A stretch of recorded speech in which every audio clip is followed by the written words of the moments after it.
We've all been there.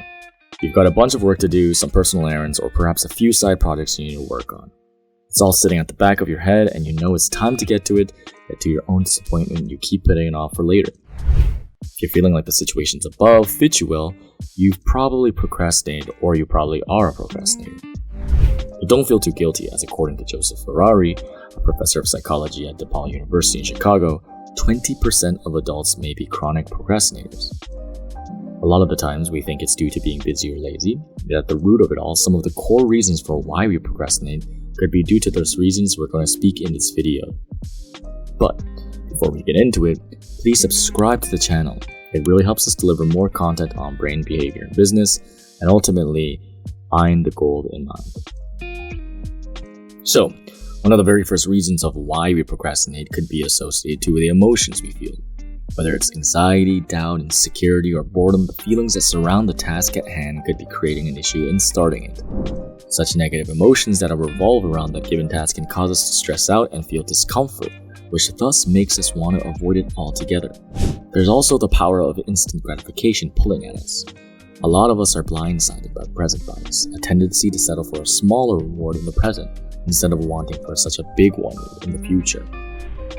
We give in to instant gratification, especially in an age where everything is so easy to access and obtain, from one-day deliveries to immediate feedback loops from social media. This inability to delay the immediate feelings of comfort can cause us to frequently push back tasks to a later time. We're also disconnected to the future self. Not all of us are future-forward thinkers.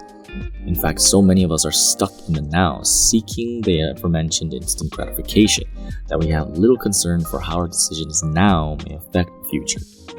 As evident from the highly popular slang that was hit back in 2012, YOLO, we live in this mindset of only living once, tending to think more about the present moment than the future. According to a brain study done in 2019 on how people process information about their present and future selves, they found that when thinking about our future self, we tend to see them as strangers, something far off instead of an extension of who we actually currently are. Now, beyond these reasons mentioned, there are also biological roots to why our mind procrastinates. Looking inside the mind of a procrastinator, we can see that it's actually a constant struggle between the limbic system and the prefrontal cortex. The former refers to one of the oldest parts of the brain, also known as the paleomammalian brain. The limbic system deals with the flight or fight responses tied to our need for survival and our general emotional responses. Prefrontal cortex, on the other hand, is newer in comparison and is far less developed. It is this area that makes us uniquely human, separating us from any other mammals, as this is where our complex behaviors and decision-making occurs. This part of the brain is associated to impulse control, attention, and cognitive functioning. Due to this limbic system being much older and stronger in nature, it tends to win at this tug-of-war, inevitably leading us to give in to what feels good for the now, instead of dealing with the stresses of delayed gratification. Moreover, when the rational side of our brain attempts to delay gratification, dealing with the momentary stresses that come with that, our prefrontal cortex closes off, and instead, the amygdala, the part of the brain associated with fear, comes on. It perceives the stress left from the given task as a threat and focuses on removing that present threat. This emotional response is known as the amygdala hijack. Knowing why we procrastinate and what goes on in our brains when we do is awesome for awareness.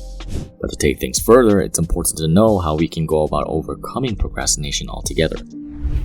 For one, you should try to design your environment.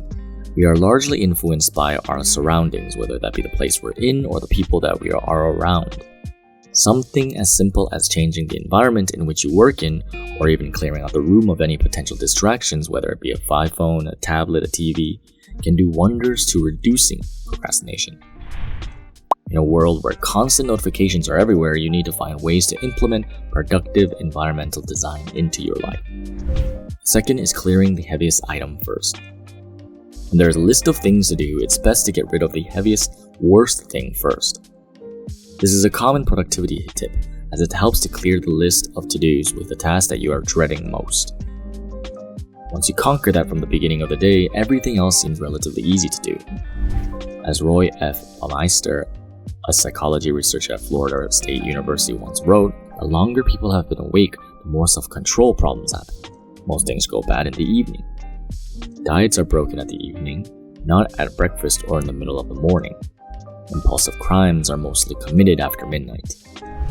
Also, use time management techniques. There are plenty of time management techniques out there, from the Pomodoro to time chunking. The more you learn these, the better you can get at managing your time efficiently. For example, with the Pomodoro technique, you work on the given task in 25-minute intervals, taking a short 3 to 5 minute break in between each.